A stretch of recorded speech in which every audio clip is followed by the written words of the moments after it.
warahmatullahi wabarakatuh. Perkenalkan, saya Karina Elvira Izati, NIM 256003 dari Program Studi Pendidikan Bahasa Indonesia Universitas PGRI Jombang. Di video ini, kita akan membahas salah satu materi dari mata kuliah fonologi, yaitu bunyi vokal, bunyi konsonan, dan silabel atau silaba.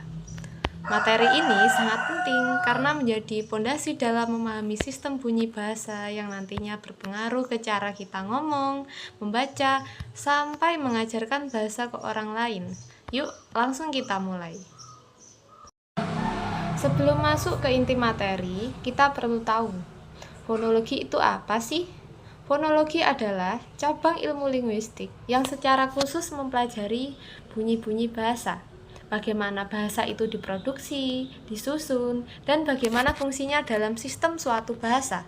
Nah, bunyi bahasa itu muncul lewat kerjasama berbagai alat ucap kita, mulai dari paru-paru, pita suara, lidah, bibir, sampai dengan rongga mulut.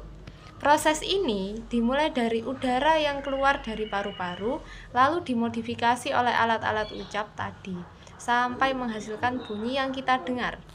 Dalam bahasa Indonesia, bunyi bahasa dibagi menjadi dua kelompok utama, yaitu bunyi vokal dan bunyi konsonan. Keduanya bersama-sama membentuk yang disebut silabel atau suku kata. Oke, selanjutnya kita masuk ke materi yang pertama, yaitu bunyi vokal. Bunyi vokal adalah bunyi yang dihasilkan ketika udara dari paru-paru keluar melalui rongga mulut tanpa mengalami hambatan pada alat ucap. Jadi, udara bisa keluar dengan bebas. Karena itulah, bunyi vokal punya tingkat kenyaringan paling tinggi dibanding bunyi lain. Dan biasanya menjadi inti dalam satu suku kata. Dalam bahasa Indonesia, ada 5 fonem vokal utama, yaitu A, I, U, E, dan O. Vokal bahasa Indonesia ini tergolong sederhana dibanding banyak bahasa lain yang punya vokal jauh lebih banyak.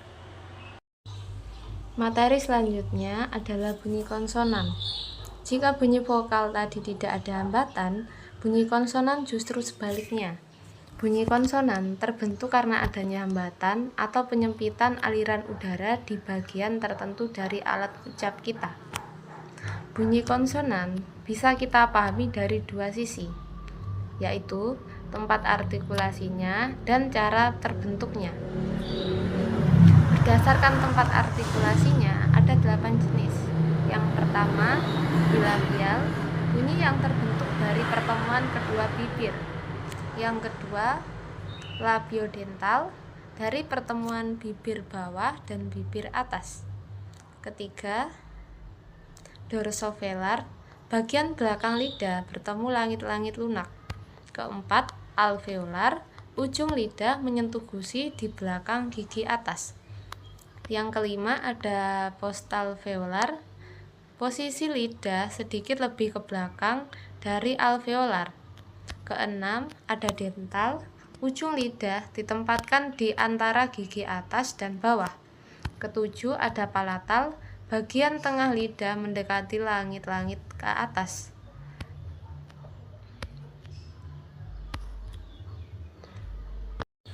Nah, kita masuk ke materi yang ketiga yang juga tidak kalah penting, yaitu silabel atau yang lebih kita kenal sebagai suku kata.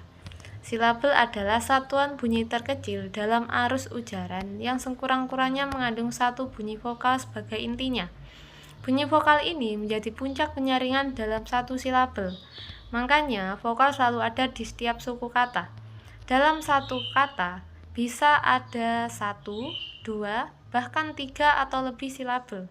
Contohnya, pada kata baca terdapat 2 silabel. Dan pada kata sekolah terdapat 3 silabel. Cara membaginya cukup mudah. Bisa kita ikuti bunyi vokalnya. Setiap vokal adalah inti dari satu suku kata. Struktur silabel setiap terdapat 3 unsur. Yang pertama ada onset, bunyi konsonan di awal silabel sebagai pembuka. Yang kedua ada nukleus, bunyi vokal di tengah. Ini yang jadi inti dan paling nyaring. Yang ketiga ada koda, bunyi konsonan di akhir silabel, yaitu sebagai penutup. Coba kita lihat pada katakan K atau onset, konsonan atau pembuka. A sebagai nukleus, vokal inti. Dan N atau koda sebagai konsonan penutup. Tapi perlu diingat, tidak semua silabel punya ketiga unsur ini. Ada silabel yang hanya terdiri dari vokal saja, tanpa onset maupun koda. Contohnya, suku kata pertama pada kata aku. Silabel A itu hanya vokal, tidak ada konsonannya di depan atau belakangnya. Fungsi silabel, kenapa kita perlu memahami silabel? Karena silabel punya beberapa fungsi penting. Yang pertama, membantu kita mengucapkan kata dengan lebih jelas dan teratur. Kita bisa membaca kata per satu kata. Yang kedua, sangat berguna dalam pembelajaran membaca. Dengan membagi kata jadi suku kata, siswa bisa belajar membaca secara bertahap dan tidak merasa kesulitan. Yang ketiga, membantu dalam analisis bahasa. Para peneliti bisa mempelajari pola bunyi suatu bahasa melalui pembagian silabelnya.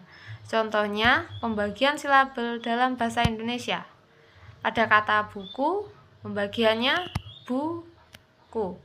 Pada kata makan, pembagiannya ma dan kan.